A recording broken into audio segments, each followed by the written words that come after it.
বসিরহাটে BJP জেলা সভাপতি হওয়ার পর কর্মী সমর্থকদের ভিড় মিষ্টিমুখ।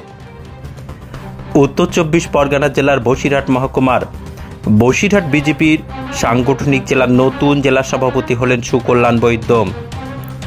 নাম ঘোষণা হওয়ার পরেই আজ সকাল থেকে নতুন জেলা সভাপতির বাড়িতে দলের কর্মী সমর্থকেরা এসে মিষ্টিমুখ করে স্বাগত জানাচ্ছে দলের নেতা কর্মী সমর্থকেরা।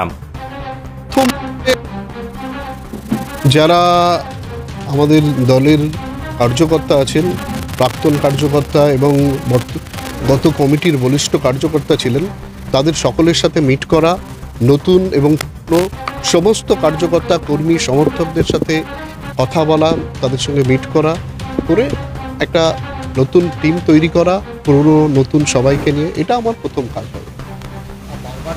দেখুন, এবার তো আমার মনে হয় না এরকম হয়েছে।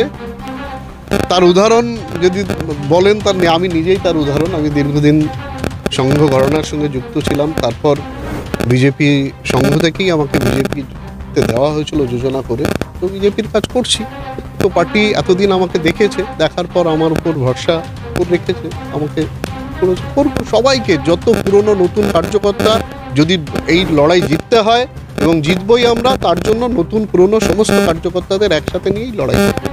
এটা রাজনৈতিক দল হিসাবে আমাদের যে এজেন্ডা নিয়ে আমরা সবার কাছে যাইব এবং সংখ্যালঘু ভোটারদের কাছেও আমরা আহ্বান জানাবো।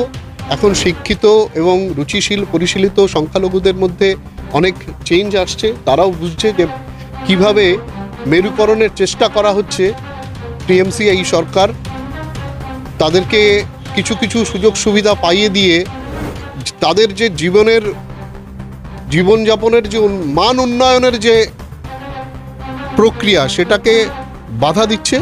তো এটা এখন শিক্ষিত মুসলিম সমাজ বুঝছে, তো তারা আমাদের ডাকে সাড়া দিলে তাদের সবাইকে একসাথে নিয়ে আমরা চলব।